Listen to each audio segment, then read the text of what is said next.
Горещ май се задава в съседна Македония. Трети ден на протести в съседката ни и в този час в центъра на Скопие се събират протестиращи.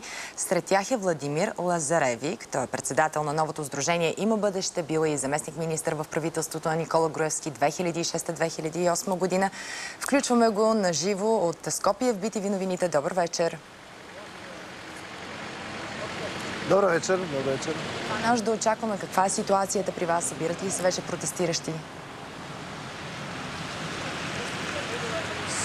Ситуацията е много напрегната. Македония се намира в една от най-големите политически кризи, която е станала от осамостояването на страната от 2021 година.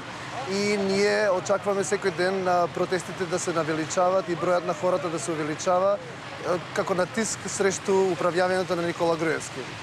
Информация, че и управляващите в Македония готвят контрапротест. Вие знаете ли за това?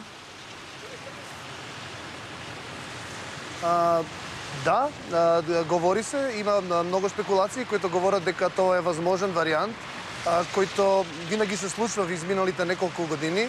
Да, винаги когато се организират протести, има и срещу контрапротести. И ние се надяваме искрено дека това няма да стане, защото ние искаме мирно и политическо решение на кризата. Не очакваме да има насилни протести. Между това ние се намираме в ситуация, в която полицията показва невероятна стрел, брутална сила към демонстрантите, която досега не е станала в Македония, и това много брине хората в Македония.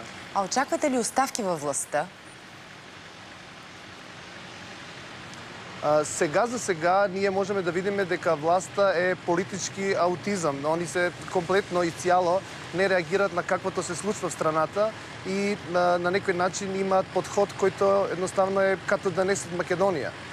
Ние в този момент не очакваме дека ще станат оставки, но очакваме дека натиска към владата како резултат на протестите ще стане толкова голем, като и международната подкрепа срещу правителството, koja вече не е ни дипломатическа, тук е ясна и недвусмислена дека Никола Груевски трябва да си подаде оставка.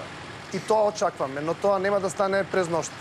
Благодаря ви много за това ексклюзивно интервю в BTV новините. Още за ескалиращото напрежение в Македония очаквайте на живо специалните ни пратеници Петър Нанев и оператора Красимир Първанов в късните новини.